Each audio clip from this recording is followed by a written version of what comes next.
we are building an AI video game creator. This is day 22 of 30. It's a countdown. So for those of you that haven't been following along, we are at the part where I'm trying to get NPCs to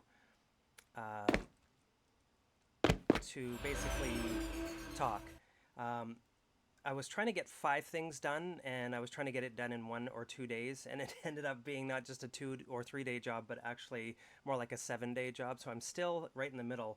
I'm about day 5, though it's looking really good. So I'll give you a quick update. Here's one minor thing that we have. So out of the five things that I had to get done, one of them works. Better than nothing, right? So we have this dude. We walk up to him, and then Hi, I am Crazy. yay. A bots.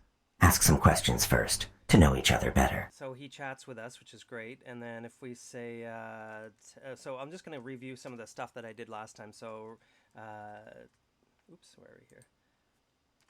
Yeah, my keyboard is not working today for some reason. It just doesn't want to work. Tell me about RiftVerse. Okay, so we'll see what he says about that. Yes, we are in the RiftVerse. So many things to tell you. Okay, cryptic answers as usual. Tell me about the depths. Depths of the RiftVerse. The RiftVerse has hidden depths and untold treasures. Okay, so these are what we call canned or pre-made audio. So these will be already pre-programmed into the game. Now, the thing that we're trying to do with the AI is to, on the spot, be able to A, come up with answers, and B, come up with the audio that matches that answer, just like you see right now. So, I mean, I could go on and do a few other things, you know, how are you or whatever, but the main thing is, I'll just do one last one here. How are you? And let's see what he says. So Good. Too bad those plunder took out that space cafe over in Zilix. right. I really like that place. Okay, so the big thing that we're trying to do is tell me about Zilix, for example. Right? But in this case, he still says, can you ask that a different way? I don't understand, basically. And there's other errors popping up on my screen that says, like, hey, I can't find the audio, what's going on? So basically, we need to prevent that and have AI fill in the gaps. So I spent several days now putting all this stuff together, where there's basically going to be a whole package that the AI receives, and it goes, oh, okay, I know about Zilix, I know about this, I know about that. And then it'll frame the response as in, okay, you're this character, so now reply as this character, sort of thing. So it's very common in AI to do stuff like this. But in this game, I also need to, in a flash, and we'll come back to that, respond with the audio as well.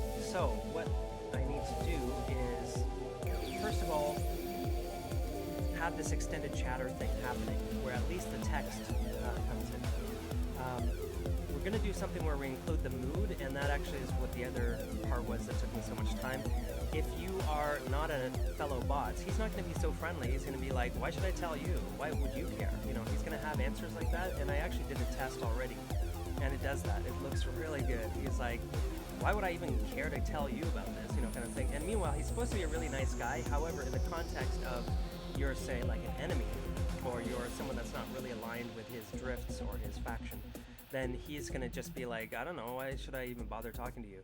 So that is a huge thing, because that is missing in games these days. So that's a really big thing. So that is actually done.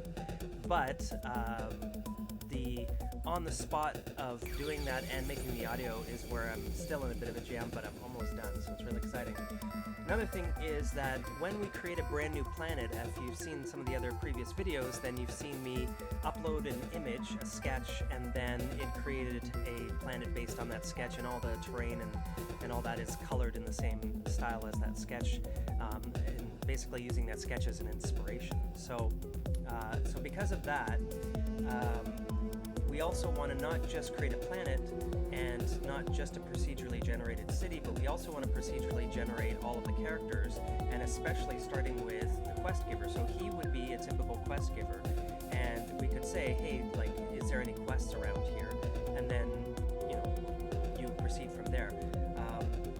The thing is I don't want to just use this guy. I want to have a different quest giver with a different look and a different faction, or as we call them, drifts, on every single brand new planet that gets birthed. So, in doing that, that's going to be huge, and that programming is done. So, I can't show it to you, I can just tell you about it, but I think in the next video I'll be able to finally show you. So I'm just finishing off the last touches. The other little minor thing is when he talks, he should animate. That's actually a no-brainer. That's pretty easy to insert here.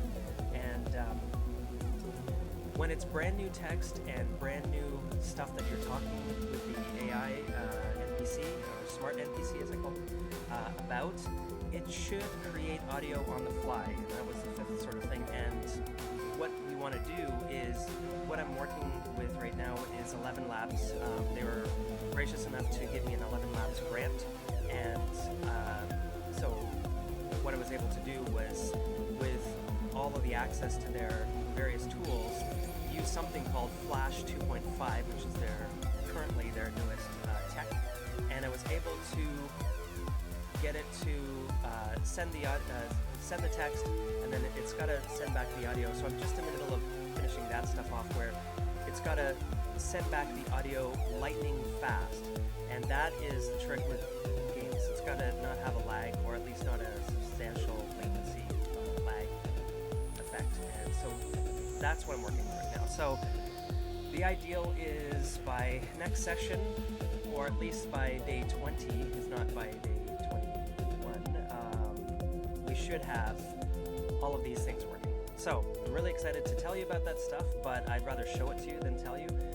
So at least we have, you know, do talking a little bit. We can say, you know, like, you know, what's new, and, you know, he has some already pre-made audio. Not much. Just preparing for the next search for hot swag. Right, so this is his voice, by the way. This is the previous voice. So I want to address something else just before I sign off, though, which is I watched a few videos while I was taking a short break in between sessions of programming and stuff, and there's actually a ton of videos out there, like, very anti-AI, and it's interesting because, I mean, I should 100% be with those people and be 100% anti-AI. I started off as a musician, so, you know, things like audio and stuff should be my enemy. However, I've transitioned from being just a musician into, and I was doing sci-fi, you know, electronic music, which, by the way, audio and other tools can do really amazingly, like scarily, like, better than my productions. Or you can now do stuff where you can send your own productions, and it'll, like, riff off of it and make an even better version of your song than you could have, which is terrifying. I mean, like, it's mind-boggling. However, instead of fighting it, I've embraced it as a game developer, because I really transitioned from a musician into a game developer because I had to. This was a big eye-opener when I went to E3 back when it was actually like a functional event. I don't know what's going on with E3 these days, but I know that back then you just wanted to try to promote your game to a publisher and show it to somebody.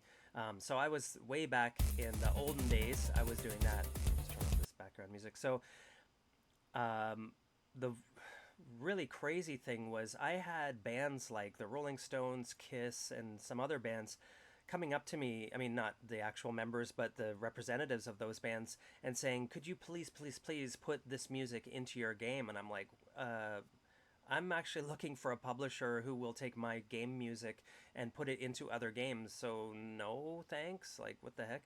So when I realized the competition was that huge, that massive bands that don't need extra money wanted to have their music inserted into video games of any size, by the way. And back then I was super like no name, no indie. Well, I'm still pretty much that level right now, but I mean, I had no experience really, and I was still just working on publishing a game. I hadn't got to this level where you see on the screen now. So I was really shocked. So then I realized, like, this is like huge. Like, I can't think that I'm gonna just go and sell my music to game studios and they're gonna be like, awesome, we don't have a game music guy, thanks. You know, like, no, there's like a gazillion musicians out there that want to sell music to games, including massive famous artists. So I quickly realized like I got to get into making my own game first and fully focus on that and insert my own music into that before I, start thinking that I can sell that to other people. So that's really how I got into the game development side of it from a musician. And I thought, yeah, I'll just make a game. Yeah. So as you can see, that's 11 years later. Now I have my game. Yeah. So it sounds nice when you say it quickly. So anyway, so that's my little story about that. So just thought I'd give you a quick story time about how I got into making an entire massive game. And I thought, well, if I'm going to make a game, I better make a whole universe. This is like the artist thinking, not the programmer side. So then as I developed as a programmer, you can see it's like, yeah, lots of challenges when you dream big. And everyone says start small, just do like a small game. I don't actually I personally didn't accept that as like advice. Why? Everyone's doing a basic 2D game. Everybody. And guess what? They're not popular. Oh, gee, I wonder why. Because there's like 5,000 published every month, at least, if not 10,000 2D games published every month. And that's not to dissuade people working on those projects. All I'm saying is you need to make something so cool, so unique, so different, and so like out of this world, or at least such an original story or an IP or a character look or even a music sound or something to it you have to have it with a twist. Because I lived in Hollywood for a short time and I realized the people who had stuff and were working and getting jobs and stuff, they were the one thing that everybody else was, actor, Asian actor, whatever, but they had a twist. Like I knew an Asian guy and he wanted to get into Hollywood, and I said, honestly, learn martial arts. It's super stereotypical, but if you learn martial arts, at least you'll be that Asian guy who's an actor, oh yeah, and does martial arts, because there's at least that in demand. So you have to be kind of realistic. So all I'm saying is the harsh truth that I've come to learn is that you really need something with a twist, something that's your own unique spin on something. Like I saw a fantasy movie the other day, or a series that was from a book, and it's sort of like, hey, this is basically Harry Potter. Oh no, but they're on a train. Hey, that's okay. It still took off. It still got a fan following. Why? Because it was like, or it's on like, it's like Pirates of the Caribbean meets Harry Potter or something like that. And I think they had a train part. So, at least that's a twist. Even if you were heavily inspired by Harry Potter, do Harry Potter, but on a train, on a boat, on whatever, a different planet, like with aliens, whatever, but just you have to do a twist on something. And that's the games as well that make it big, I think. So I like to think that my game has a twist as well, but you guys will see that. So it's not just the unique planets, but like, it's sort of like almost like a Farmville or a GTA, but you're in space. So, that's my twist on what I'm doing. So you have to find a twist is the main thing if you guys are developers out there watching this. And if you're gamers waiting to see this thing come out, well, like I said, I'm going to try to get this working as soon as possible. So until next day, where this ideally should be working, we're going to be creating from scratch new planets, but also new quest givers. So you may see this guy next time, or he may be a side character, or actually you may just see a brand new character that has been spawned, and that's really what I'm going for. So when I create a new planet, it should create a brand new character. With a whole bunch of lore, and the look and the feel and everything of the planet procedurally generates from a concept of like, oh, this is like a plunder or a space pirate planet, so let's make it like dark, let's make the buildings dark, let's do this, let's do that, right? So yeah, so that's basically what I'm working on right now. Thanks guys for following along. I really appreciate even just the few views that I've been getting. Really appreciate you guys following along. Please, if you're watching this on YouTube, subscribe and also comment. I really want to hear, what do you guys think? What do you think I should be working on next? All that kind of stuff. Okay, so I'm not going to go through my checklist because I'm still on the same point as I was last time. But otherwise, thanks very much for watching, and we'll see you guys hopefully in a lot more progressed version of the game with smart NPCs in the next one. Cheers.